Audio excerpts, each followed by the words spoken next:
La vie de tech, c'est simple. C'est eux et leur ordi. Tout est prévisible, sous contrôle. Non, ça, c'est ce qu'ils voudraient qu'on croie. Parce que la réalité, personne n'ose nous la raconter.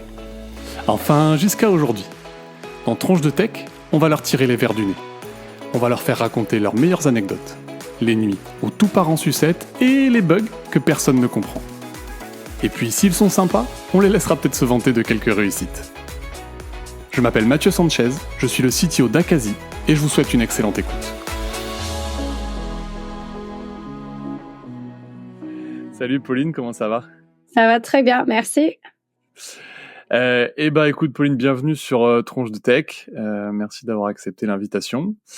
Je vais commencer directement dans le vif du sujet sans te présenter, sans dire de quoi on va parler, en te demandant de te présenter en 3 phrases. Ok, en 3 phrases. Donc, je m'appelle Pauline, je suis ce qu'on appelle un Developer Relation Engineer dans le Web3, donc je travaille avec la blockchain.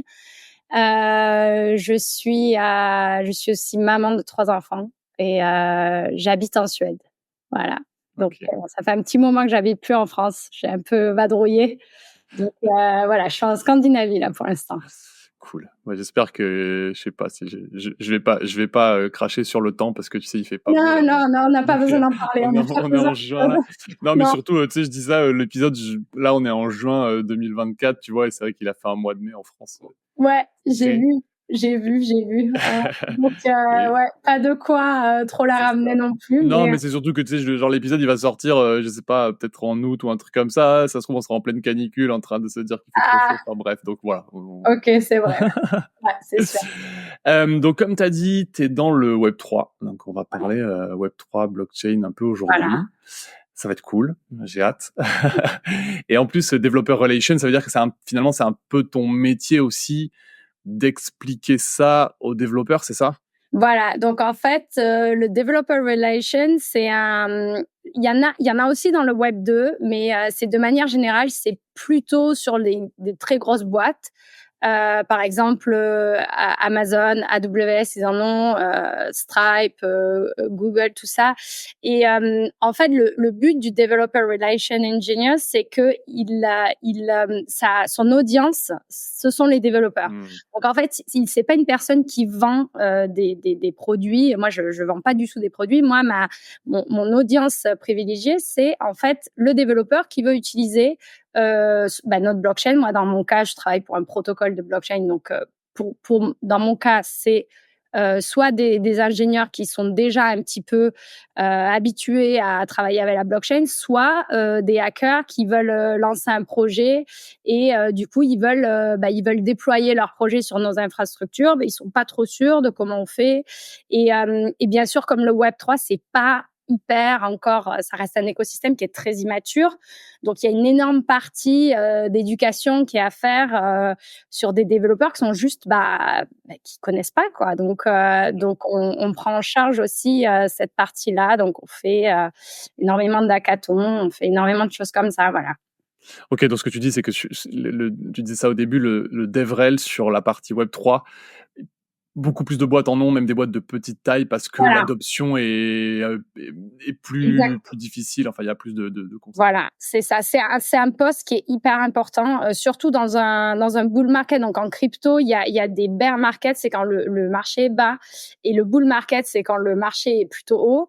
Là, on est dans un bull market, et donc, en fait, tout simplement, les protocoles, ils lancent énormément de choses, et ça va très vite. Il y a énormément d'argent, bien sûr, en jeu.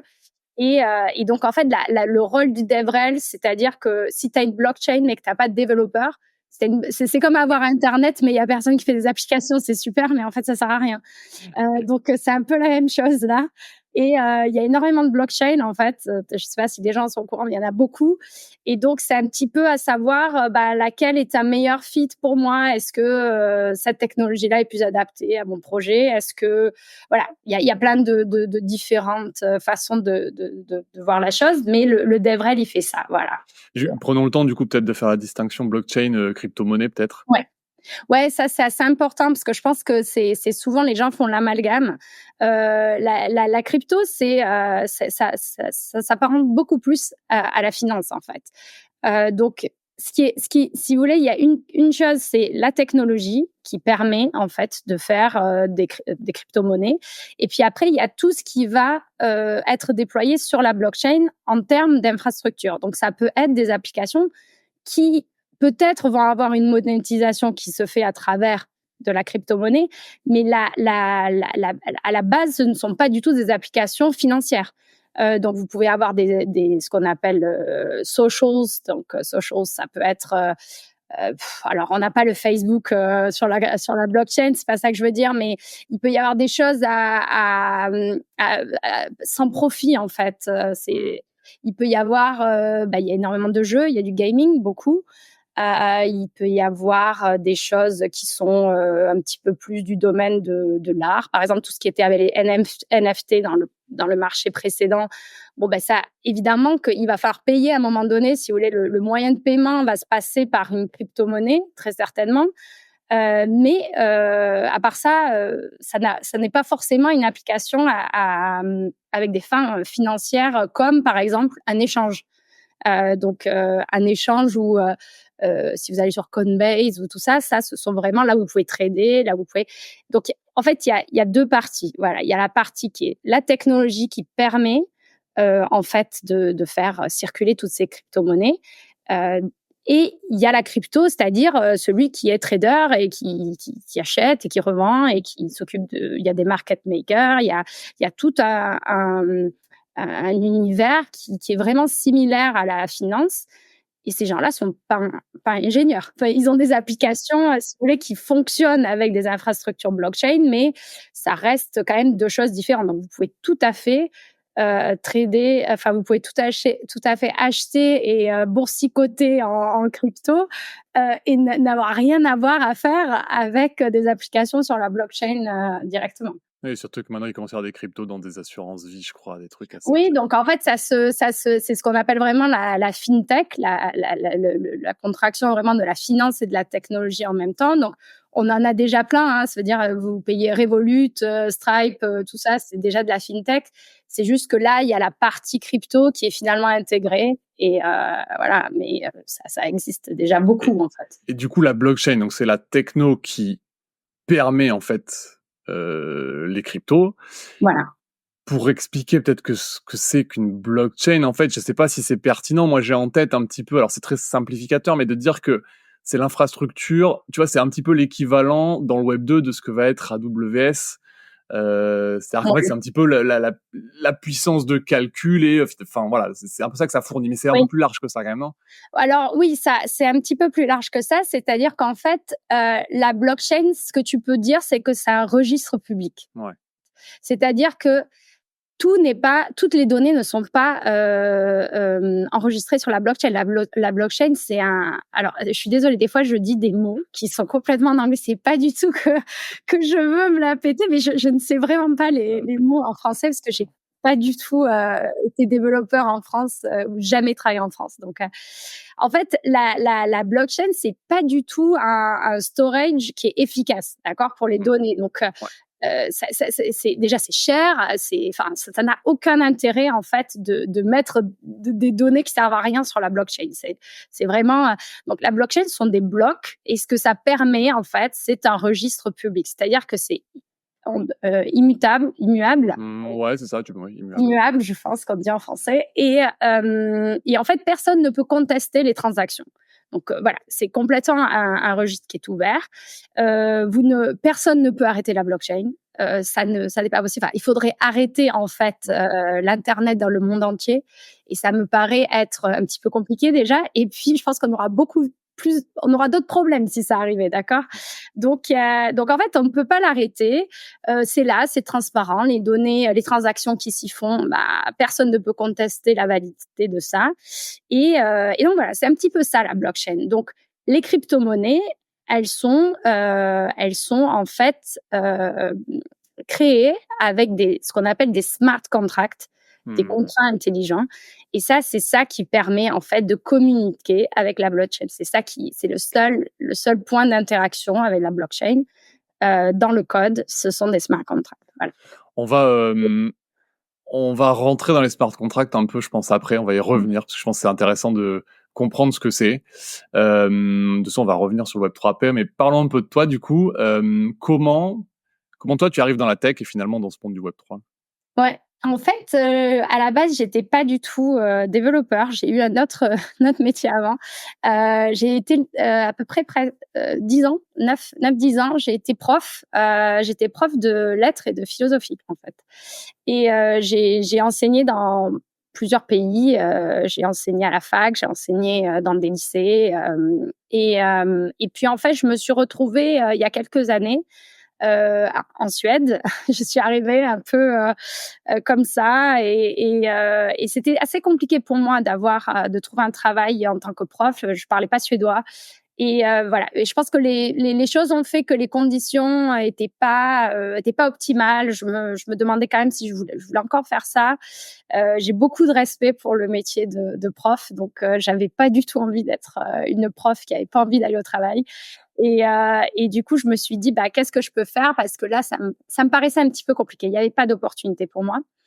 Et du coup, bah, j'ai appelé 2 copines qui avaient fait un coding bootcamp, comme on dit, et elles étaient un petit peu dans des elles l'avaient déjà fait, et je les connaissais en fait de la fac, donc elles avaient un profil qui était similaire au mien, parce que c'est pas forcément évident de se dire bah tu fais des lettres et tu fais du français, et puis soudainement tu vas apprendre à coder. Enfin, je veux dire, c'est pas quelque chose qui semble possible même. Et elle l'avait fait, et elle l'avait fait aussi avec des enfants. Donc moi, j'avais quand même 3 enfants sur les bras, petits. Et donc ça a été un peu, je me suis dit, est-ce que ça va marcher? Ouais. Et donc voilà. Et donc en fait, je me suis lancée. Donc j'ai fait un cours intensif pendant 4 mois. Et puis derrière, j'ai fait un stage, et puis finalement, j'ai assez rapidement trouvé un travail. J'ai eu de la chance. Ok. Ouais. Je me suis vite fait embaucher par une entreprise suédoise, une très grosse boîte suédoise. Et j'ai eu énormément de chance parce que j'ai été entourée de plein de seniors. C'était une grosse plateforme en fait, donc le code base était énorme, ce qui fait qu'aujourd'hui, chaque fois que je rentre dans du code, tout me paraît petit. Donc c'est peut-être pas plus mal. Ça a été au début, je me suis dit mais qu'est-ce que c'est que ça? Les repos étaient énormes. Enfin, il y avait je sais pas combien de files, mais bon, en fait, du coup aujourd'hui, ça va, je suis relax. Ouais, Quand ouais, je rentre ok. dans une code base, je dis ah ça va, il y a que ça, ok. Et du Mais coup, t'as trouvé ton boulot direct après. T'avais fait une formation en ligne, c'est ça, du coup? En fait, à la base, c'était pas censé, oui, parce que comme ça avait pas été assez suffisamment difficile d'avoir 3 enfants en bas âge, en plus le Covid est arrivé. Donc je me suis retrouvée, donc c'était au tout début du Covid, et je me suis retrouvée à ne pas pouvoir y aller, et donc ils ont fait ça en ligne. À la base, c'était pas censé être en ligne, c'était censé être physiquement Ok. là, et en fait non. Donc après, oui, j'ai trouvé du travail assez facilement après. Ok. Mais enfin, facilement, peut-être que j'ai été un peu chanceuse, je sais pas. Mais Mais t'as une idée, est-ce que c'est le marché, parce que c'est en Suède, du coup, est-ce que le marché suédois en dev est... non, je pense que les grosses entreprises suédoises ont une politique où elles veulent embaucher des juniors, celles qui peuvent évidemment.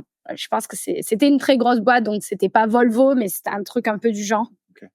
Et donc, ils ont des programmes justement pour embaucher des juniors qui sont qui savent rien faire, parce qu'on sait pas faire grand chose en fait après un bootcamp, il faut le dire.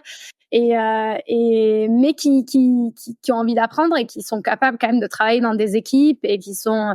Donc je pense que le fait aussi que peut-être j'avais une expérience professionnelle, ça a quand même joué. Et je suis restée 3 ans, et à peu près, ouais, à peu Ok. près 3 ans, et voilà. Et puis je me suis petit à petit déplacée vers le Web3, et ça, c'est vrai que je l'ai entendu de beaucoup de gens qui travaillent aujourd'hui dans le Web3, parce qu'on commence un peu juste par curiosité en fait. Ouais.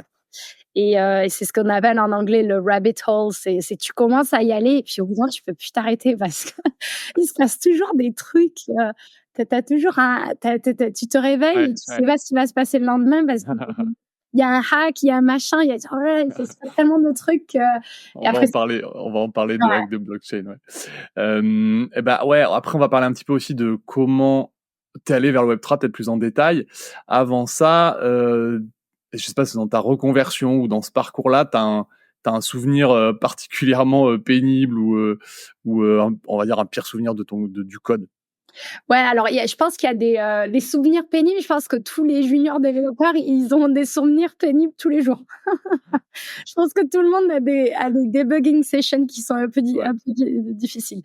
Ouais, bah, pour le coup, donc je m'étais reconvertie et j'essayais vraiment de trouver un travail. Donc tu fais, c'est hyper stressant les interviews techniques en fait. Il y a pas beaucoup. Enfin moi, pour avoir fait plein d'entretiens avant en tant que prof, on n'est pas forcément sur le même truc que l'entretien technique où le mec il te dit vas-y tu partages ton écran et c'est parti. Et ouais, d'accord. Et en fait, j'étais dans un entretien technique avec partage d'écran, donc quand même le truc un peu stressant. Et là, bah, je sais pas pourquoi, parce que bah, évidemment, je sais pas, j'avais dû avoir un enfant qui était malade, je sais pas. Je l'avais mis à la sieste et j'avais planifié pour que l'entretien se passe. Et bien sûr, ça ne se passe jamais parce que tous les autres jours, il va faire la sieste à cette heure-ci, mais ce jour-là, non. Et je me rappelle que je suis en plein entretien et qu'il y a le gamin qui tape à la porte et qui dit maman, je crois que je me suis fait pipi dessus. Ah, je vais oui, oui, tout à fait. Donc je reviens, je laisse mon écran, je reviens dessus. Hein, et là tu te dis non mais c'est pas possible, je peux pas revenir, je sais pas où je suis dans le code, je sais pas où j'en suis. C'est comme tu l'avais vu c'est le présentateur télé là pendant le Covid, il y a eu un truc similaire en fait. Oui, avec qui a la femme qui arrive derrière. Non mais ça. Ah mais oui, mais ça, je pense que tous les parents en Covid l'ont vécu. Et finalement, ça a été bienveillant, l'entretien c'est bien passé quand même. Non, alors le gars, bien sûr, n'a pas du tout, il a compris, je pense, il a compris la phrase, parce qu'après il m'a dit, c'est bien ça qu'il a dit. Je dis, oui, tout à fait, vous avez très bien compris. Bah, j'ai pas eu le job, mais il a été sympa et il m'a laissé un peu plus de temps et il m'a dit, vous inquiétez pas, s'il vous faut 10 minutes, 20 minutes de plus pour se remettre un peu de tout ça, quoi. Pour se remettre concentré sur le problème. Ouais, voilà, parce que bon, et ouais, et puis après, ouais, il y a eu, moi, je me souviens d'une fois et je me souviens d'une autre fois aussi où souvent, t'as les développeurs seniors qui sont pas loin, mais t'as pas envie de les appeler toutes les 2 secondes, donc t'essayes longtemps, tu vois, tu débugs et toi, t'es sûr qu'il y a un vrai problème. Enfin, tu te dis, c'est pas possible, ça fait 40 minutes que je suis sur le truc, je vois pas. Et combien de fois t'en as un, mais pas que moi, je l'ai vu plein de fois. Combien de fois t'en as un qui a soit, Pauline, vous êtes dans le, donc en fait, t'es en train d'essayer de mettre un truc genre en CSS, tu vois, tu te dis, mais ça, c'est la base. Là, il devrait changer de couleur, il devrait être plus gros, il devrait se passer un truc. Et il se passe rien. Et tu te dis, mais c'est moi. Et alors, check ton serveur, tu te machin. Et en fait, j'étais pas du tout dans l'environnement. Tu vois, par exemple, t'es dans le QA testing et t'es pas du tout dans la... t'es pas en train de regarder ce que t'es en train de modifier. Voilà. Et là, tu te dis, ah d'accord, je vais changer ça va aller. J'ai juste perdu 45 minutes. Mais tu mets le doigt sur un sujet qui est, je trouve, qui est difficile parce que, en fait, que tu sois junior ou même plus aguerri, on va dire, il y a toujours ce truc de chercher par soi-même parce que ça te fait progresser souvent de chercher par toi-même. En même temps, t'as ce truc que t'as dit si tu déranges tout le temps, à la fois c'est dérangeant et puis même au bout d'un moment tu te dis attends, on va me prendre pour un incompétent si je dérange tout le temps. Et du coup, le problème c'est que soit tu déranges tout le temps, soit tu passes beaucoup de temps sur le problème tout seul. Et des fois, passer beaucoup de temps sur le problème tout seul, tu peux passer 8 heures pour un truc comme ça, qui est un bête truc d'environnement, où quelqu'un en 2 secondes va te débloquer. Et en fait, trouver ce juste milieu entre me confronter suffisamment au problème et pas perdre 2 jours dessus, je trouve qu'il est difficile. Et en tout cas, moi, j'essaie toujours de dire aux juniors d'essayer de trouver ce juste milieu-là, mais bon, j'ai pas de formule, tu vois, mais je trouve que c'est... Oui, et puis c'est exactement ça. C'est assez difficile parce que après ça dépend beaucoup du senior avec qui tu es. Ça dépend aussi de la proximité, c'est-à-dire si le mec est juste à côté, ça va. Maintenant, s'il faut aller le chercher, faut l'appeler, et ça, c'est aussi ce qui se passe en fait dans ces équipes où tout le monde est en fait à distance. C'est-à-dire que si tu commences à appeler un gars, tu partages ton écran, tu machin, t'as un petit peu cherché avant parce que tu peux pas. Alors que s'il est juste à côté, il dit pourquoi ce truc c'était là déjà avant. Enfin, c'est pas pareil. Donc des fois il y a. Ouais, mais c'est dur. Ça, c'est vraiment difficile. Je pense que des deux côtés, c'est. Ouais. Tu connais la technique là de parler à un canard là, tu sais, où tu verbalises ton problème en fait. En fait, tu au lieu d'aller voir quelqu'un, tu verbalises. Donc c'est pour ça on dit parler à un canard. En fait, tu prends un petit canard, tu lui parles, tu lui expliques ton problème. Et en fait, c'est vrai que des fois le verbaliser, l'extérioriser, des fois c'est comme si le truc est bête, paf, tu vas cliquer direct et tu vas dire ça y est, j'ai trouvé, tu vois. Et j'aime bien cette technique parce que je trouve que vraiment ça marche. Non, mais ça c'est ouais, non, je savais pas que ça se disait comme ça, mais oui, certainement de faire ça, et c'est un petit peu quand t'es tech support et que les gens ils te disent j'ai un problème. Ok. En fait, je sais pas comment te dire. Ça marche pas. Il y en a qui ont des problèmes. Il va falloir m'aider plus que ça, quoi. Et moi, en tant que DevRel, je le fais beaucoup. Ils disent ça marche pas, le truc il marche pas. Mais en fait, tu te rends compte que ça doit être pareil pour toi en tant que développeur, en fait. Il faut vraiment que tu puisses dire exactement au senior, ok, le problème il est là. J'ai fait ça, j'ai essayé ça et ça n'a pas marché. Et ça, c'est mon screenshot, c'est mon erreur. Et voilà. Et je pense qu'à partir de là, on peut un peu t'aiguiller. Ça aussi, ça permet au senior ok, il a déjà essayé ça, je vois bien là qu'il a fait le truc. Et donc, ça peut être une façon. Une bonne démo. Mais un truc qui t'aide, si tu contribues à l'open source, un peu, je trouve que ça aide à ça, parce que quand tu contribues à l'open source, t'es obligé, déjà c'est par écrit souvent, et tu es obligé d'écrire ton problème, de le décrire étape par étape, de formaliser en fait. Et du coup, ça te force effectivement à faire toute cette démarche-là, mais que tu devrais, au bout d'un moment, que tu dois avoir le réflexe d'avoir, parce qu'effectivement, le nombre de fois où t'es sollicité, où tu sollicites, et en fait tu mets quelqu'un devant tes conclusions, alors qu'en fait, clairement, ta conclusion, elle est pas possible. Donc, il y a un truc avant qui marche pas. Exactement. Et je pense que c'est ça vraiment qui te fait passer entre junior et mid-level un peu. Ouais. C'est un peu ça. C'est-à-dire, pas de dire, mais ça marche pas, mais ça marche pas. Mais en fait, c'est pas ça. Non, ça marche pas. On est d'accord que ça marche pas. Et en fait, de plutôt dire, le problème, aller à l'envers, c'est-à-dire que j'avais ça comme problème, et maintenant, en essayant ça, je suis arrivée à ça. Et ce que je comprends pas, c'est que pourquoi ça. Et donc là, c'est plus une conversation où la personne en face de toi, elle a un peu plus de données texte, pour t'aider, ouais. Ok. Ouais, ok, vaste sujet j'aime bien ce sujet-là. Est-ce que, Pauline, on peut passer sur une expérience marquante de ta carrière? Il y avait j'ai fait donc en fait de la manière dont je suis rentrée dans le Web3 aussi. Une chose qui se passe beaucoup pour les développeurs dans le Web3, c'est ce qu'on appelle des hackathons. Et le hackathon, donc c'est le principe du marathon mais en hackers, quoi. Et c'est une façon de rentrer dans un écosystème, et il n'y a pas de façon plus efficace. Enfin, maintenant j'en suis vraiment convaincue. Donc le but, c'est que tu as 48 heures pour faire une app, en fait. Et évidemment, tu connais pas la technologie super bien, donc tu vas choisir des partenaires, tu vas essayer de trouver une équipe, enfin bref. Et donc en fait, moi j'ai eu la chance de faire ça, de participer à plusieurs hackathons.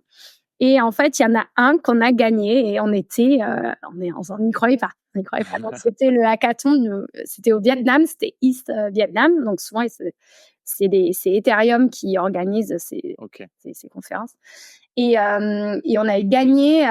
Donc juste Ethereum pour ceux. Donc Ethereum, c'est la deuxième plus grosse blockchain en fait. Voilà. Alors voilà. En fait, c'est la deuxième plus grosse. Alors c'est la deuxième plus grosse en termes de monnaie. Enfin, monnaie, le ETH, il est finalement juste au-dessous du Bitcoin. Donc le BTC, il est premier, le ETH est deuxième. En termes d'infrastructure, ça n'a rien à voir. C'est-à-dire que justement, la différenciation entre les deux, Ethereum, c'est vraiment un écosystème. C'est un écosystème. Il y a énormément d'infrastructures qui sont construites au-dessus donc de la chaîne Ethereum elle-même. Ouais, donc pas mal d'infras qui sont vraiment dépendantes de la chaîne, alors que le Bitcoin n'a pas tellement d'infrastructures en fait. Ouais, ok. Ça va être très cool. On va en parler. Garde ça et raconte-nous ton hackathon que tu gagnes. Donc, le hackathon, en fait, j'arrive au Vietnam et puis je trouve donc deux compères qui eux avaient une idée. Ils sont tous les deux blockchain développeurs. Moi, je suis front-end plutôt. Donc Web 2 à l'époque ou Web 3 déjà? Web 2, mais l'avantage, c'est qu'en fait, le front-end du Web 3, c'est 90% la même chose. Donc, en fait, c'est en fait des qualités qui sont hyper recherchées parce qu'il y a beaucoup de blockchain dev, parce qu'évidemment, ça leur plaît, c'est le bon endroit. Sauf que les front-end, ils arrivent, ils savent pas comment ils vont faire, en fait.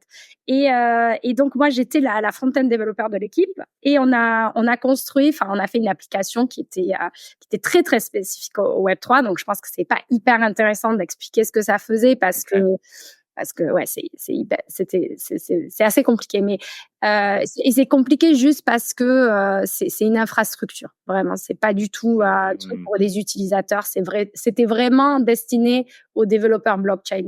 D'accord. Donc, mais comme si c'était une API spécifique en Web 2, un truc qui permet de rajouter un truc un peu comme ça, voilà. Et mais qui était hyper utile pour n'importe quel blockchain développeur en fait. Et donc on a gagné et on n'y croyait pas, on avait gagné. Et puis tu gagnes de l'argent en fait. Voilà. Et c'était super cool parce que c'était, on se connaissait pas en fait, on s'était rencontrés 2 jours avant et c'est quand même c'est un super moment quoi. Ouais, on est toujours amis d'ailleurs, on se voit souvent, tous les trois. Trop bien, ok. J'imagine que ça doit être assez cool, ouais. Parce qu'il y a une remise des prix et tout, il y a un tu pitches alors déjà tu pitches donc tu présentes ton application devant des juges.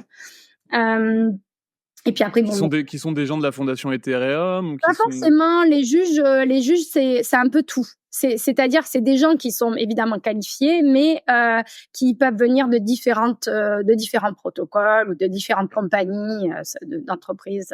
Ils sont pas forcément de la fondation Ethereum, mais des fois oui. Et puis ça peut être des développeurs, des ingénieurs, comme ça peut être des gars des produits, ou ça peut être des CTO, ça peut être, il y a un gros mélange. Mais en général, bien sûr, ils sont hyper calés sur le sujet. Et voilà, il y a une remise de prix et donc tu présentes ton projet et donc tous les hackers sont là et c'est vraiment chouette, quoi. C'est super. C'est super. Oui, et du coup, tu disais, la hackathon, c'est le meilleur moyen de rentrer dans le sujet. Toi, tu conseillerais d'aller faire un hackathon Web3 pour des devs qui n'y connaissent rien? Ah bah oui. Ah oui. Alors là, je veux dire, c'est vraiment le meilleur endroit, mais aussi parce qu'en fait, il y a une chose qui est assez importante à souligner, c'est que le Web3, c'est 95% d'open source. C'est-à-dire qu'en fait, tous les projets, et ça, c'est hyper important de le comprendre, c'est-à-dire que quasiment tous les projets sont open source. C'est-à-dire les mecs, ils ont levé des millions et leur code, il est open source. Et d'ailleurs, des fois, ils font des protocoles sur une fork d'un autre. Hein. Ils n'ont pas de problème. Hein. Une fork, c'est... explique ce que c'est une fork, du coup. Une fork comme sur GitHub. Enfin, ouais. Ça se dit comme ça, une fourchette? Non. Ouais, en français, on dit une fourchette, effectivement. Non, mais oui, non, mais du coup, c'est effectivement quand tu... Après, écoute, on va revenir là-dessus parce que je pense qu'on va parler de The DAO et du coup, il y a la notion de fork. Parce que c'est un fork de blockchain. Ouais. Mais peut-être, du coup, sauf si tu voulais dire un autre truc, mais je voulais te faire revenir sur la partie différence entre Bitcoin et Ethereum. Ouais. Non, je peux. Et la différence en fait entre le Bitcoin, la chaîne. Donc là, on parle pas de la monnaie. Donc je vous parle pas du BTC, je vous parle du Bitcoin, de la chaîne en elle-même. C'est une chaîne qui est ce qu'on appelle proof of work. Donc en fait, le mécanisme, le fait de comment sont minés les blocs, en fait, de comment sont créés les blocs, c'est un mécanisme qui est différent du mécanisme d'Ethereum. Donc, Ethereum, elle est en proof of stake et Bitcoin, il est en proof of work. C'est 2 choses. Et puis la blockchain Ethereum, qu'on appelle en fait une layer 1, donc c'est en fait la couche numéro 1, c'est une blockchain à part entière. Juste une blockchain, donc chaîne de blocs, c'est des blocs qui s'empilent. Les blocs, c'est de la data, en fait, c'est des données. C'est comme une base de données, en fait. La base de données, tu inscris des données dedans. Là, en fait, c'est des données que tu ajoutes au fur et à mesure de cette blockchain. Donc, on appelle ça, on met dans des blocs, on les regroupe. Voilà. Et en fait, ce que tu parlais, proof of work, proof of stake, c'est en fait le mécanisme qui permet de valider, de faire en sorte qu'on a le droit de les enregistrer dans ce truc inviolable que tu disais tout à l'heure. Exactement. Donc, c'est un mécanisme qui est différent, en fait. Et ce qui est hyper important de comprendre dans la blockchain, pourquoi la blockchain, elle est immuable et pourquoi c'est hyper sûr et pourquoi on ne peut pas hacker une blockchain, en fait. La blockchain, elle repose sur des validateurs, d'accord? Donc, il y a des nodes, en fait, qui sont partout dans le monde. Donc c'est des ordis, en fait. Des milliers, voilà. Ils participent à valider les blocs. Donc, par exemple, si moi, je suis un validateur, je vais valider un bloc. Et en fait, la façon dont c'est validé, le bloc, c'est que la fin du bloc numéro 1 et le début du bloc numéro 2, ils vont ensemble, d'accord? Donc, ces deux vont ensemble. Ils vont être validés comme ça. Donc, en fait, tu ne peux pas hacker le truc parce que le bloc d'après, il va forcément être en lien avec le bloc d'avant, en fait. Et chaque node, en fait, chaque validateur a une copie de ce registre. Donc, en fait, si par exemple, tu hackes mon truc, ou le tien, il y a forcément quelqu'un d'autre dans le monde qui a la même copie. Chaque fois, tout le monde a la même copie. Donc, en fait, c'est comme dire, j'ai volé, je sais pas moi, un livre à quelqu'un. Sauf que tout le monde il y a 50 000 personnes qui ont la même copie du livre. Bah, c'est content, mais ça sert à rien, en fait. Non, mais alors, attends, juste sur cette métaphore-là, je pensais que tu allais dire un truc. En fait, tu voles un livre à quelqu'un et tu dis il est à moi, sauf qu'en fait, tout le monde a chez lui l'information que ce livre, il est pas à toi. Voilà, exactement. Un truc comme ça. En fait, tout le monde chez lui, bah non, il est pas à lui. En fait, je le sais, c'est écrit chez moi. Tu vois, il y a. Et c'est updated, à la minute. Donc, en fait, même si tu hacks, je sais pas moi, tous les validateurs, tous les nodes qui sont en Europe, il te reste quand même tous les gars qui sont aux États-Unis, en Chine, enfin, peu importe où ils sont, et ils ont la même copie que ceux que tu viens de hacker. Donc, en fait, c'est complètement impossible d'avoir plus de... donc, il y a aussi un processus mathématique, on va pas rentrer dedans, mais en fait, impossible d'avoir plus de hacker tout le monde. En fait, ce qu'il faut, c'est que si tu veux, le hacker la blockchain, fondamentalement, c'est falsifier la donnée. C'est-à-dire que tu as la donnée qui est là, qui est censée être immuable, etc. La hacker, c'est finalement la falsifier. Venir dire, par exemple, non, mais moi, en fait, il y a eu plein de transactions qui sont venues me rapporter 3 millions d'euros. Tu viens glisser ça dans la blockchain à un endroit, et comme ça, t'es riche. Ouais. Mais ça, en fait, c'est compliqué parce que du coup, en gros, déjà, je pense qu'il y a déjà, les transactions, il faut bien que l'argent vienne de quelque part. Oui. Donc, en fait, il faudrait que tu viennes dire, telle personne m'a donné de l'argent. Donc ça, déjà, je pense que c'est pas simple. Je pense qu'il y a déjà des histoires de signatures cryptographiques entre les échanges. Et ensuite, pour inscrire de la donnée dans la blockchain, en plus de falsifier, je crois que pour inscrire de la donnée, c'est ce que tu racontais. Alors, proof of stake, je connais moins bien, mais proof of work, l'idée, c'était quand même de dire, en fait, chaque bloc, il requiert un temps de calcul important. Et donc, toi, tu peux falsifier peut-être les derniers blocs, mais plus tu veux falsifier loin, plus ça te requiert de temps de calcul. En fait, si tu veux remonter dans l'historique, pour falsifier les 10 derniers blocs, par exemple. En fait, c'est complètement impossible. C'est pas même quantum computing, et genre tout le monde essaye un peu de savoir si ça va être possible à un moment donné, mais en fait, c'est pas possible. Et puis il y a deux choses. Il y a essayer de prendre le contrôle des validateurs, donc ceux qui ont des copies du registre public finalement, et il y a essayer de falsifier ce qu'il y a à l'intérieur des blocs. Enfin, je veux dire, c'est deux actions différentes qui sont, dans tous les cas, pas vraiment possibles. Enfin, je veux dire, c'est vraiment le point fort de la blockchain. Alors après, ça a énormément d'autres limitations. C'est-à-dire qu'en termes de scalabilité, enfin, de pouvoir scaler il y a plein de problèmes. Les blockchains ne sont pas forcément compatibles les unes avec les autres. Donc, l'interopérabilité entre les blockchains, c'est un gros souci aussi. Il y a beaucoup de limitations, mais il y a une chose qui est vraiment, qui est irréfutable, en fait, c'est l'idée que c'est quand même la façon la plus sécure de manière, en fait, publique. Parce que tu peux sécuriser une database, mais elle n'est pas publique. Enfin là, c'est ça l'idée en fait. Ouais. Donc il y a rien d'autre qui peut se comparer. Ce qui est intéressant, du coup, je vais revenir sur ce truc parce qu'effectivement, du coup, il y a cette notion, il y a quand même cette notion de, ouais, en fait, enfin, il y a une notion de, c'est pas sécure que les gens confondent un peu parce que c'est pas sécure parce qu'il y a quand même des piratages. On pourra rentrer un peu là-dedans, mais il y a un truc qui est intéressant, je pense, à comprendre quand tu es dev, c'est que du coup, comme il y a cette histoire d'inviolabilité, quand tu déploies, alors peut-être parlons de smart contract aussi. On va pas parler de cette différence entre Bitcoin et Ethereum, mais parlons de smart contract. Après, je pourrais enchaîner sur cette différence pour les devs. C'est quoi un smart contract en fait? Alors un smart contract, en fait, c'est alors déjà, ça appartient. Il faut savoir que Ethereum a quand même est la plus grosse chaîne, d'accord, en termes pour faire des applications pour les infrastructures et tout ça. Donc en fait, ils ont un langage qui s'appelle Solidity. C'est l'équivalent de JavaScript, de peu importe, d'accord. Solidity, c'est pour écrire du smart contract. Le smart contract, c'est en fait un code, exactement comme une API, si tu veux, dans le sens où le smart contract, tant qu'il n'est pas intégré à une blockchain, tant qu'il n'y a pas aucune interaction, que tu peux pas appeler les fonctions, il sert à rien. Donc, si c'est un composant isolé, tu peux écrire ce que tu veux dedans, il sert à rien. Donc, en fait, il faut complètement l'intégrer à la blockchain. Et donc, il appelle des méthodes, ils appellent des fonctions qui s'exécutent et qu'on exécute sur la blockchain.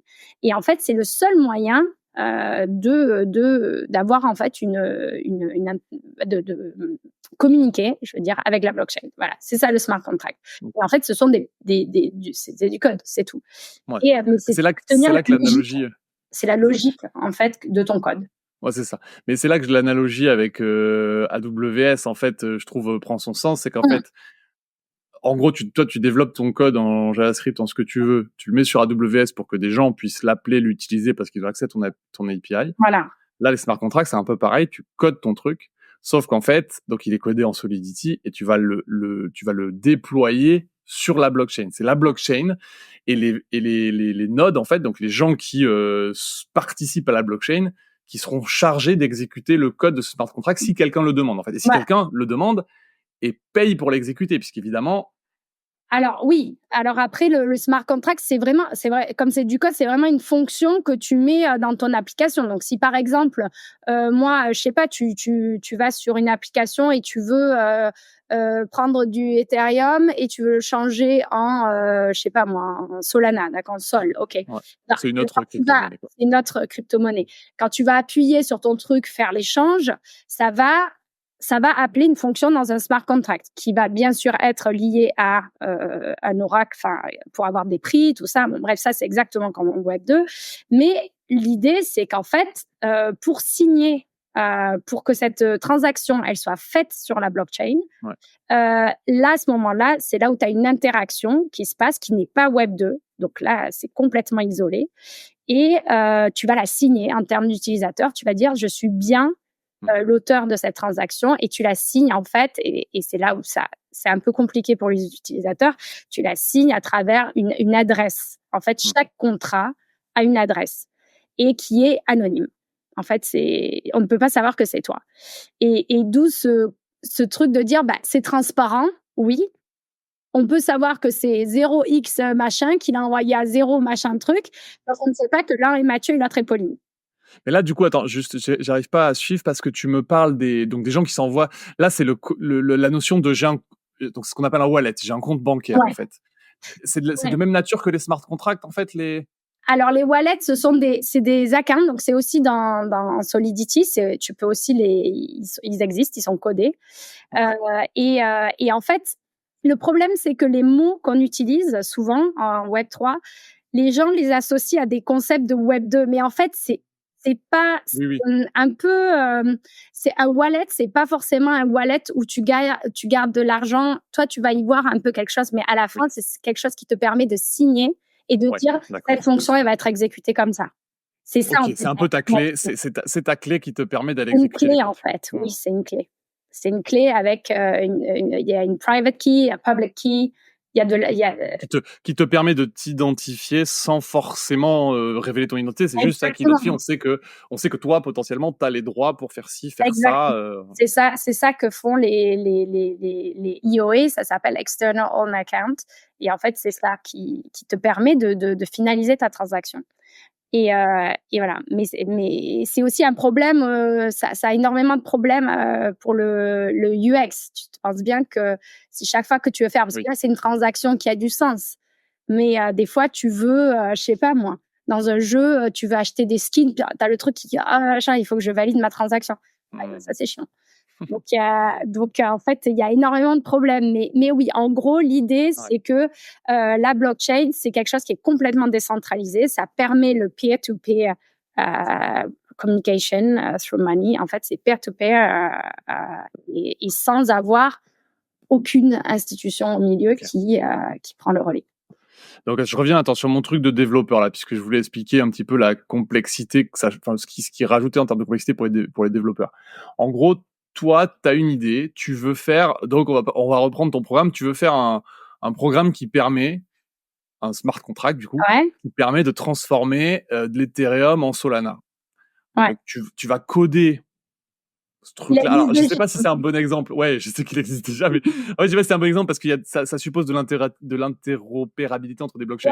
En fait, là, si tu veux, tu vas passer, c'est juste que dans ton application, toi, tu vas faire un front-end et dans ton application, tu vas avoir un smart contract qui va appeler un autre protocole qui est un échange, en fait. Ok, d'accord, ok, très bien. Donc tu fais ça. Donc toi, il y a déjà une partie qui est codée, mais toi, tu vas mettre un smart contract qui va venir faire ça, on va dire ça. Et le truc, c'est que ce smart contract, comme tu l'as dit tout à l'heure, il est dans la blockchain, en fait. Donc, il est dans ta code base. C'est toi qui l'écris. C'est toi qui l'écris. Mais là, tu le déploies sur la blockchain. Voilà. Sur la blockchain principale Ethereum. Voilà. Une fois qu'il est là ad vitam aeternam. Il est là, oui, tant qu'il, oui. Enfin, il est là. Est-ce qu'on peut, tu m'as dit oui, tu peux aller vérifier. Il y a comme c'est un public ledger, comme c'est un registre public. Si tu mets l'adresse de mon contrat, tu le mets dans Etherscan, ce qui est notre tu peux tout regarder, la ressource où tu peux tout regarder. C'est le Google de l'Ethereum. Le Google de l'Ethereum, exactement, de la blockchain. Et ben là, tu vas mettre mon adresse et tu vas voir mon contrat, qui est dans mon code, en fait. C'est ça. Voilà. Et s'il est utilisable publiquement, en général, je peux l'utiliser. Voilà, donc là, n'importe qui pourra l'utiliser toute la vie de la blockchain. Oui, bien entendu. Tout le monde peut l'utiliser. Et c'est d'ailleurs pour ça qu'il y a énormément que l'audit de smart contract coûte hyper cher. Parce que dans un smart contract, tu as... d'ailleurs, il y en a beaucoup qui sont complètement standards. Tu as des librairies, en fait, qui ont déjà des smart contracts. Donc, elles s'appellent OpenZeppelin, la librairie. Mais c'est des librairies avec, je sais pas combien de smart contracts qui sont de toute façon standards pour l'industrie. Et par exemple, un token, ça a un contrat qui s'appelle ERC. Oui, d'accord. Les tokens, on va dire que c'est une pièce de monnaie, de crypto-monnaie. Que tu peux créer demain, si tu veux, tout à l'heure, on peut créer notre monnaie qui ne vaudra rien du tout, malheureusement, mais on peut tout à fait la créer.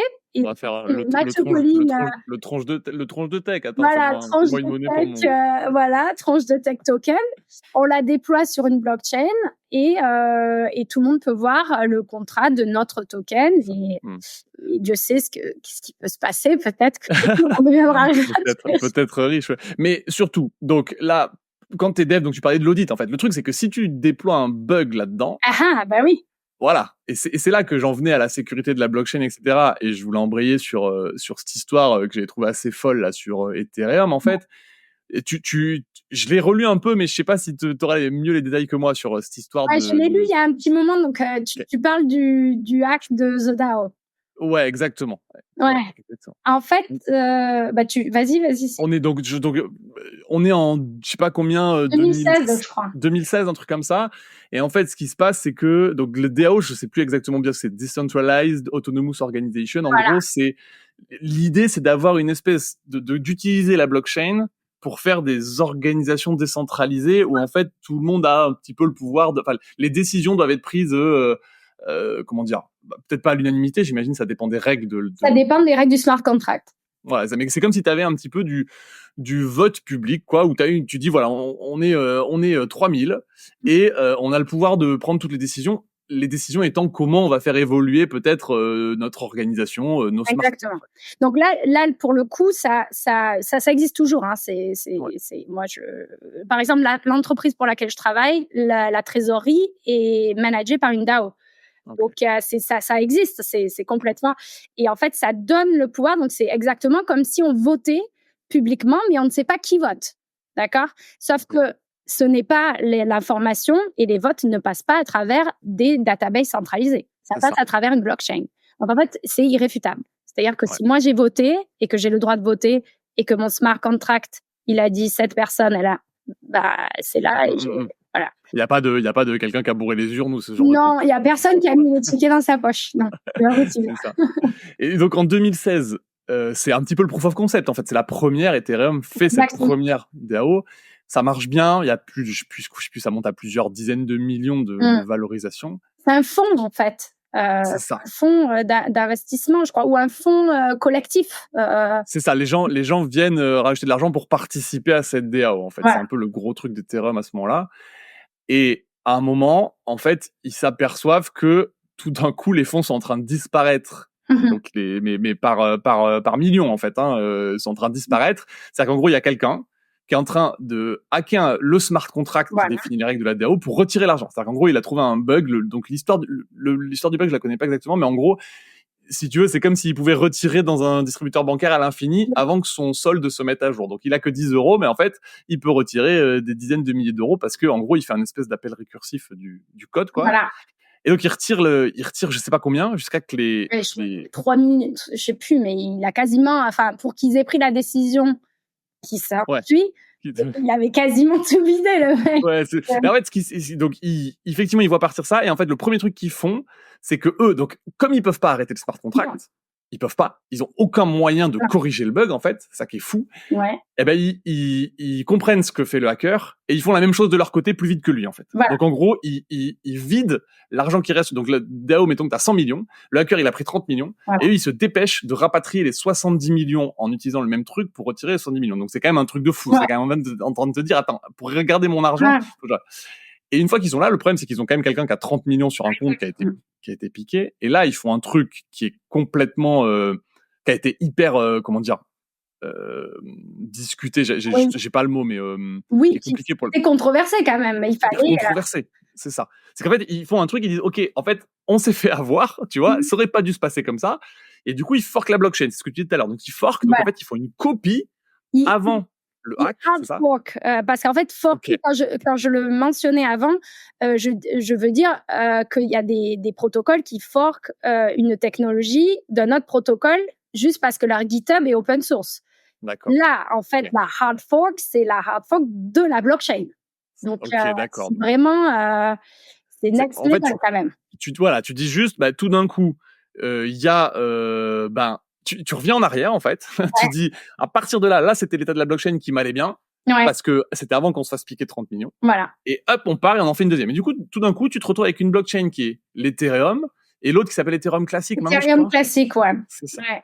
Et donc, tu te retrouves avec deux trucs. Mais c'est qu'en fait, du coup, c'est complètement la philosophie est pas du tout respectée. C'est-à-dire qu'en fait, il y avait des gens qui disaient, non, en fait, c'était le code a raison, c'est le principe de la blockchain, vous êtes fait piquer 30 millions, tant pis, c'est la vie, quoi. Oui, et ça arrive à plein d'autres, d'ailleurs, aujourd'hui. Ça arrive à plein d'autres, ça arrive à plein d'autres. Ouais. Clairement. Non, c'est un petit peu, C'est exactement ça. Et d'ailleurs, en fait, pour les auditeurs qui sont intéressés, je conseille le livre de Laura Shin qui s'appelle The Cryptopians. Il est génial. Bon, elle a aussi un podcast. Bon, c'est en anglais, mais son livre, il est génial et c'est vraiment un des meilleurs livres pour les gens qui veulent essayer de comprendre la crypto. C'est une journaliste en fait, et elle est à la base, elle est journaliste financière pour les marchés financiers, mais maintenant, elle fait ça depuis des années. Elle couvre la crypto. Et donc, elle explique très, très bien dans son livre. Et oui, en fait, ce qui a été controversé, c'est-à-dire que l'idéal, en fait, de Ethereum, c'est l'idée d'avoir une décentralisation totale. C'est-à-dire qu'en fait, il n'y a pas il n'y a pas une personne qui contrôle quelque chose. Alors, Vitalik Buterin, c'est le fondateur d'Ethereum, et on le voit, toi, d'ailleurs, il y était, là, je reviens de Prague, et il y était, il fait toutes les conférences, il est donc vraiment très abordable, pas du tout. Et aussi, ce qui est hyper intéressant avec le Bitcoin, c'est que Satoshi Nakamoto, on ne sait pas qui c'est. C'est-à-dire que tu es le créateur de Bitcoin, c'est assez incroyable de se dire, c'est comme si aujourd'hui tu avais SpaceX, mais en fait personne savait qui est Elon Musk.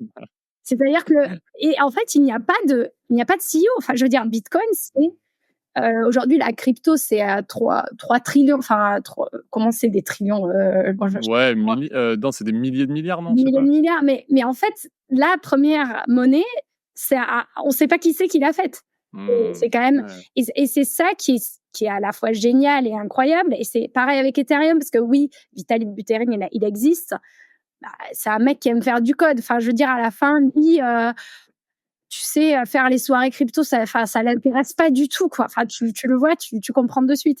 Et donc en fait, c'est des gens qui vraiment, à la base de tout ça, il y a une décentralisation qui est hyper importante, et le fait que personne ne soit en charge de rien du tout, et que le système fonctionne par lui-même. Et donc, en fait, quand il y a eu cette hard fork, le problème, c'est de dire, attendez, les gars, on avait dit que personne n'avait le droit, en fait, de faire ce genre de truc, parce que c'est décentralisé, et qu'il y avait une faille, et que... Le problème, ce qui s'est passé, c'est que Ethereum, à ce moment-là, ils n'étaient pas ce qu'ils sont aujourd'hui non plus. Donc, le manque à gagner était quand même hyper important. Il y a eu un peu une perte de confiance de la part des investisseurs, en se disant, mais est-ce que c'est solide, ce truc? Un tiers de la valeur, je crois, ça a perdu. Voilà. Et c'est comme si, en fait, oui, ils ont fait ce qu'ils ont pu. Premièrement, ils ont réagi hyper vite pour un truc comme ça. Et puis, deuxièmement, en fait, ça n'a pas été décidé par une personne. Ça a été voté par l'ensemble. Donc, oui, et puis ça a été suivi, parce qu'en fait, ce que j'ai pas expliqué, c'est qu'au moment où tu as ces deux blockchains, en fait, c'est aux gens de choisir. En fait, tu parlais, les validateurs, ce sont les gens qui font vivre la blockchain. Et en fait, s'ils restent sur l'ancienne, en fait, le hard fork ne marche pas. Voilà. Et du coup, tu perds la crédibilité. Et donc, en fait, ils ont plusieurs semaines, plusieurs jours de super stress, parce qu'en fait, je crois qu'il y a des gens aussi à ce moment-là qui ont essayé justement de favoriser l'autre, parce que par idéologie et tout. Donc, il y a eu des moments où en fait, on s'est dit, ça va complètement se casser la figure. On va rester sur l'ancienne, et en fait, la crédibilité va être... Voilà. Et ce qui s'est passé, aujourd'hui, l'Ethereum classique, il est à $28, je crois. Et Ethereum, je sais pas s'ils ont passé $4,000 aujourd'hui ou non, mais je regarde tous les jours, j'avoue, mais j'ai pas regardé ce matin, là. Mais bon, c'est encore une fois, t'as donné le choix à une communauté. T'étais pas obligé. T'as fait ce que t'as pu. T'as perdu 30 millions. C'est bête, mais bon, aujourd'hui, personne ne se dit, ils ont fait une hard fork. On se dit, tant mieux. On est content. Non, c'est clair. Mais du coup, ce qui est marrant aussi, c'est que avant, en fait, ça veut dire que quand ils ont fait le hard fork, ils ont enlevé ce siphonnage de 30 millions. Ils ont enlevé des transactions qui étaient légitimes. Il y a des gens qui ont récupéré leur argent, alors qu'ils avaient peut-être, j'en sais rien, acheté des trucs, fait des choses avec, tu vois. Donc c'est pour ça que c'était aussi hyper compliqué. Ça, tu peux pas annuler un bout des actions. Et je me rappelle plus exactement du truc, mais je me demande si dans le withdrawal contract, ils ont fait un contrat. Je me demande s'ils n'ont pas trouvé un moyen de bloquer les fonds du hacker. Je sais pas s'il n'y a pas eu un truc comme ça. Je dois revoir le livre. Alors, il y avait une histoire comme quoi les fonds étaient bloqués 28 jours, parce qu'il y avait c'était dans la DAO, je crois qu'il y avait une règle que si tu retirais tes fonds, tu pouvais rien en faire pendant 28 jours. Mais du coup, ça leur a peut-être laissé le temps de faire le fork. Parce qu'au final, le gars, il a en fait pas... je suis pas certaine que le mec, ou alors il a récupéré du Ethereum classique. Je sais pas, je crois qu'il y a un truc quand même. Je me rappelle plus exactement, mais. De toute façon, c'est un truc à mentionner aussi, c'est qu'en fait, en réalité, quand tu pirates la blockchain, c'est pas si simple de récupérer l'argent, en fait. Non. Voilà, du coup, t'as un wallet que tout le monde voit où l'argent va aller, ça c'est public. À la fin, en fait, toi, tu veux le blanchir à un moment pour qu'on sache pas que tu le récupères, et ça, c'est pas simple. Faut passer justement par des plateformes un peu chiantes. Il y en a plein, alors des gens, bien sûr, pas des hackers, mais souvent des gens qui se sont dit, je vais faire ça un peu. Mais en fait, il y a plein de choses qu'ils oublient. Ils oublient déjà que la transaction, elle est publique. Après, Ouais. ils exposent leur adresse. Donc, en fait, du coup, maintenant, on sait que c'est toi. Enfin, tu vois, plein de trucs. On connaît, Oui. par exemple, l'adresse de les gros fonds d'investissement. On connaît leur adresse parce que on voit bien, tu sais, si tu as 500 millions qui passent demain, Ouais. c'est pas moi, quoi. Tu vois, donc, Non, c'est sûr. donc, en fait. Après, tu peux à tout moment recréer une autre adresse Ah oui, qui est à mais moi, toi en tant que personne et que personne ne connaît. bien sûr. Et d'ailleurs, c'est le problème. C'est-à-dire Ouais. qu'on n'a pas une seule adresse. Moi, j'ai déjà, rien que pour faire des trucs en ligne, parce qu'il y a Oui. plein d'arnaques et plein de liens qu'il faut pas toucher. Et donc, du coup, quand tu es dev et que tu testes des nouvelles trucs, Ouais. des nouveaux trucs, moi, je sais pas comment j'ai d'adresse. Je sais même Ouais. plus. Des fois, j'y vais les yeux fermés parce que je sais qu'il y a rien sur mon wallet. Oui. Donc, du coup, Ouais. même si je suis hackée, ils vont me prendre $2, c'est pas grave. Mais oui, non, tu peux avoir autant d'adresses que tu veux, oui. Yes. Bon, hyper intéressant. On a balayé plein de trucs, je pense que ça va être dense à comprendre tout ça, mais bref. Non, mais c'est cool. On n'a pas perdu la moitié de l'audience. C'est ça, voilà, je sais pas trop, mais bon, bref, ce truc de la DAO, je le trouve vraiment cool. Non, Je pense que je pense que je vais en faire un post LinkedIn pour raconter cette histoire, je la trouve. ouais, non, c'est vraiment bien. Il y a plein de hacks qui sont hyper intéressants. Il y en a où après les mecs, ils rendent l'argent. Ah ouais. Oui, il y a des histoires de négociations comme ça. Non, mais c'est ça, ouais, c'est. Là, ils rendent l'argent parce qu'en fait, ils l'ont pas fait pour exactement les raisons qu'on voit. D'accord. Ok, si tu veux. Donc en tout cas, ce qui est intéressant, je pense, du coup, à retenir peut-être côté développement, c'est que effectivement, t'as ce truc qui est très différent en termes de, c'est pas comme aujourd'hui où en fait, sur le Web 2, tu déploies un truc en prod et en fait, s'il est buggé, les conséquences sont souvent limitées. Ouais, tu peux souvent, tu vois, changer. Voilà, là, c'est pas pareil. Donc en gros, quand tu déploies quelque chose, c'est risqué. Tu peux tout d'un coup mettre ta boîte par terre, en fait. Oui. Et c'est pour ça que auditer des code base de smart contracts, ça coûte des milliers et des milliers, des milliers d'euros. Parce que et d'ailleurs, il y a un super gars qui s'appelle Patrick Collins. Il est génial et il a à la base c'est un DevRel qui a fait énormément. Il est très connu dans la Web 3 et en fait il a monté une boîte qui aide les développeurs, donc les smart contract développeurs, qui débutent, c'est-à-dire pas que celui qui sait, celui aussi qui commence à écrire du code qui est sans bug. En fait, il reprend toutes les pratiques parce que c'est un écosystème qui est hyper immature, du coup, on n'a pas particulièrement de recul. Et donc, il y a tous ces post-mortem. Donc, dès qu'il y a un hack, il y a une war room, ça s'appelle. Il y a des post-mortem qui se font. Et donc, il récupère toutes les données. Et en fait, il part du principe, il dit, OK, ça, faut arrêter de dire qu'on a le droit de le faire parce que ça, c'est exploit number one. Tu mets ton truc dans un environnement, tu as des environnements file comme en Web 2, et toi, tu te dis, ta private key, elle est là, elle est sécure. En fait, il y en a plein qui se la font hacker. Donc, en fait, il repart vraiment à la base. Il dit, OK, maintenant, on va écrire des smart contracts le plus safe possible. Et il fait un travail de dingue, quoi. Et il est super bon. Il est en anglais aussi, désolé. Mais je crois que c'est en espagnol aussi. Donc. Ah ouais, ok, bon, pour ceux qui parlent espagnol. On a balayé plein de trucs. J'ai encore une ou deux petites questions pour toi, Pauline, qui vont sortir du Web 3. Ouais. Est-ce que, enfin, c'est à toi de me dire en fait, est-ce qu'il y a une chose sur laquelle tu as changé d'avis durant ta carrière qui t'a marqué? Ouais. Et en fait, ça vaut pour le Web 3, mais ça vaut aussi pour le Web 2. J'avais toujours l'impression que tout le monde, tous les autres devs savaient tout et que moi, je savais rien. J'avais toujours l'impression qu'il fallait que je sache plus, que je comprenne mieux, plus vite, parce que j'avais toujours cette idée que tout le monde savait plus de choses. Et en fait, je pense que le Web 3 m'a pas mal aidé pour ça, parce que en fait, c'est tellement neuf, c'est tellement les choses changent tellement vite que personne n'est expert. Personne peut te dire aujourd'hui, je suis un expert. Non, mais un expert de quoi? Il y a 2 ans, il y avait la moitié des chaînes qui sont aujourd'hui qui n'existaient pas. Donc, tu peux pas non plus être un expert tu vois. Donc, et je pense que c'est vraiment l'idée de se dire que tu fais ton travail et tu apprends à ton rythme. Et bien sûr, t'as du feedback et tout ça, mais se dire que les autres ils savent toujours plus, c'est peut-être pas vrai, tu vois, parce que tu le vois en réunion. des fois, tu sens que la personne, elle sait sans savoir quand même. Elle bluffe. Ouais. Et il y en a qui sont peut-être meilleurs que d'autres à ça, mais je crois qu'il faut arrêter de se dire que les autres savent tout. Même quand tu as beaucoup de seniors, en fait, ce qu'ils savent très bien faire, c'est qu'ils connaissent plus de choses, c'est vrai, mais ils sont surtout capables de vite analyser des situations. Ils sont capables vite de trouver comment débugger quelque chose, mais ils savent pas vraiment quel est le problème. Ils ont juste plus de méthodes et voilà. Ouais, c'est important. Je pense que c'est intéressant ce truc-là sur la méthode. Après, la méthode vient aussi d'avoir fait des choses plusieurs fois et tu as de l'expérience là-dessus. Mais je pense qu'aussi, ce qui est intéressant dans ce que tu dis, c'est que effectivement, on voit toujours ce que les autres savent de plus que nous.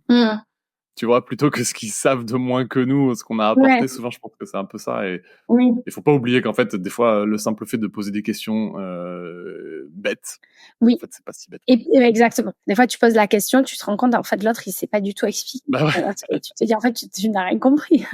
Bon, au moins, on est au même point. Allez. Voilà. Recherchons sur Wikipédia. Exactement. Est-ce que, si je te dis une opinion tranchée sur un sujet, est-ce qu'il y a un truc qui te vient à l'esprit? Ouais, je suis assez... je trouve que les réseaux sociaux, c'est un peu... c'est pas terrible pour les enfants, pour les jeunes. C'est déjà pas trop terrible pour nous, en vrai. Ouais, je suis pas sûre que c'est mais quand je vois, bien sûr, du haut de mes 23 ans, n'est-ce pas? Donc, j'ai pas du tout grandi avec Internet, donc je sais pas, mais... je me dis, même moi qui suis adulte aujourd'hui et qui peut complètement gérer ce genre de choses, je vois le temps que ça nous prend déjà d'aller sur ces trucs-là. Et en fait, j'ai des enfants aujourd'hui, je suis pas du tout emballée par l'idée qu'ils passent autant d'heures par jour sur les réseaux sociaux. Et je crois qu'en tant que dev, on a un petit peu on n'a pas une responsabilité, mais on sait comment ça marche. Moi, je travaille au quotidien. Mon collègue, c'est un ancien ingénieur IA de chez TikTok. Et excellent. Pas de bonnes nouvelles, quoi. Rien de trop bon à savoir, quoi. Donc non, parce que le but c'est quand même de retenir l'attention, donc ils vont utiliser des mécanismes psychologiques. Le but n'est pas du tout la santé mentale de nos enfants, clairement. Donc je trouve que c'est, en tant que dev, moi j'essaye des fois de me dire, est-ce qu'on pourrait pas faire des plateformes plus bienveillantes et bien sûr on a tous envie, mais est-ce qu'on peut créer ça? Je sais pas. Je pense que ça demande plus que l'idée d'une personne. Ouais, puis c'est le principe de la monétisation derrière aussi, tu vois. Ils la vendent, c'est comme ça qu'ils gagnent de l'argent. Et puis c'est hyper attirant pour les jeunes et je comprends. C'est pas que je veux pas, c'est que je veux juste savoir est-ce qu'il y a quelqu'un qui peut créer autre chose. Est-ce qu'on peut, je sais pas, passer à un autre truc. Avant Facebook, on s'en sortait pas trop mal, donc. Je sais pas. Ouais, mais je suis assez sur ça pour le coup. Je suis assez tranchée. Non, mais je suis assez, c'est assez clair. Je pense que de toute façon, j'ai regardé une vidéo de Fabien Olicard. Je sais pas si tu connais récemment là, et en fait, il expliquait un petit peu ce changement de paradigme qu'il y a. C'est-à-dire qu'en fait, il y a plusieurs dizaines d'années, tu avais des générations qui vivaient entre guillemets dans le passé, c'est-à-dire qu'en fait elle regardait beaucoup en arrière, c'était important, c'était la tradition, les ancêtres, etc.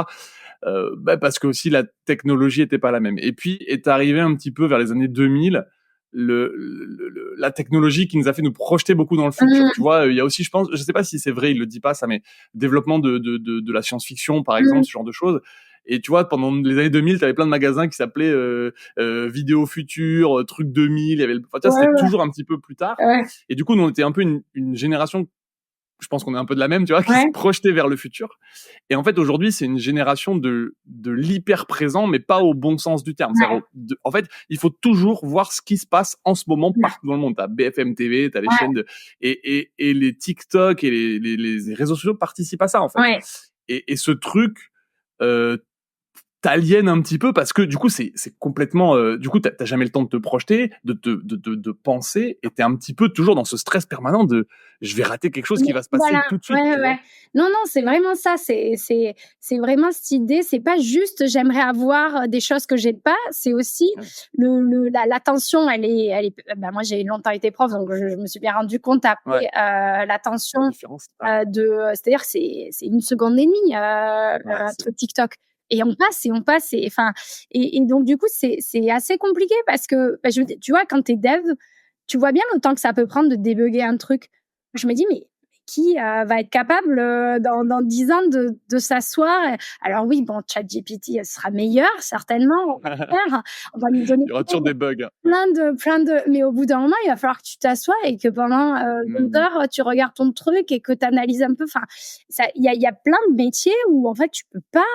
Enfin, il faut y aller un peu et il faut de la ténacité, quoi. Il faut vraiment persévérer. Et là, je sais pas si ce genre de plateforme, en fait, je sais que ça n'encourage pas ça du tout, mais non. Je sais pas si en fait c'est vraiment même ceux qui avaient de la ténacité à la base, qui se tu vois, et en même temps, je suis hyper, je travaille en crypto, donc je suis hyper pro innovation. Je suis pas du tout la fille à dire pas l'IA c'est horrible. Enfin, je suis pas du tout technophobe, hein, mais je me dis juste que ok, on a vu que c'était pas cool.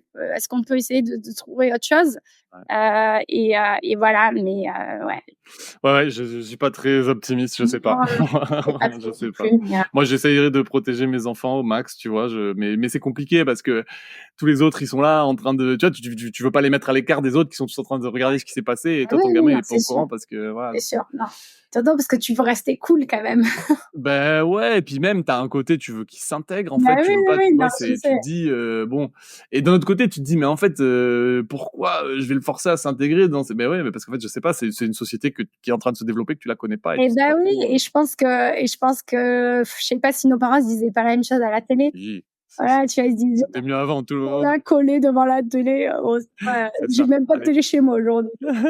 Ça va pas traumatiser, quoi, tu vois, de regarder 10 heures de télé le samedi, tu vois. Excellent. Bon, écoute, trop bien. Merci pour tout ça, Pauline. On arrive au bout. Est-ce que je peux te laisser un mot de la fin? Un mot de la fin.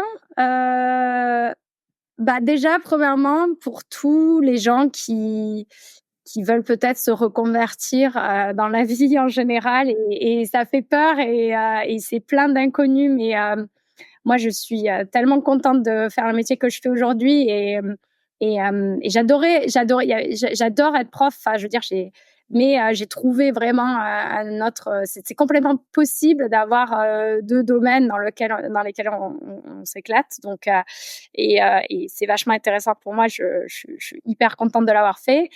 Et puis ce qui touche le Web 3, j'espère en tout cas avoir donné une autre image de ce qu'est la crypto et de ce qu'est la blockchain en fait, parce que ça souffre un peu d'une réputation pas terrible souvent parce que c'est associé à des trucs genre pas clairs, un peu sketchy anglais, et en fait il s'y passe plein de trucs vachement sympas et ça va très très vite. Donc pour les gens qui sont intéressés d'être dans un univers, tu sais, quand on te dit la description du job, genre il faut travailler dans une équipe très dynamique. Ah non, mais là t'es en stéroïde. C'est-à-dire que là en fait, si tu veux, tu te lèves la semaine d'après, ta boîte elle a décidé non, attendez, on va faire ça. On va faire un L2, on va faire passer du Bitcoin sur le... Ah ouais, d'accord. La semaine dernière, c'était pas au programme, hein, mais bon, c'est pas grave.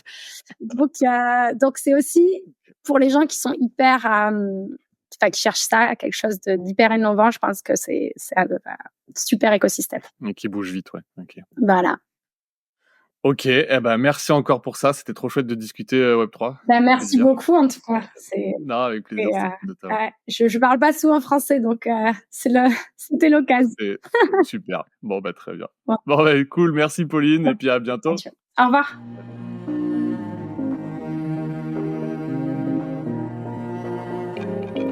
Ça y est, c'est terminé. La tronche de tech du jour nous a livré tous ses secrets. Ou presque. S'ils t'ont plu, n'hésite pas à nous le dire en commentaire, à noter le podcast ou à m'envoyer un message sur LinkedIn. Dernière chose, si tu es freelance ou indépendant ou que tu envisages de te lancer à ton compte, tu auras certainement besoin d'un expert comptable. Dans ce cas-là, viens voir ce qu'on fait chez Akazi sur www.akazi.io. Ça s'écrit ACASI.io. Et promis, tu seras super bien accueilli. Sur ce, je te dis à très vite pour un prochain épisode de Tronche de Tech.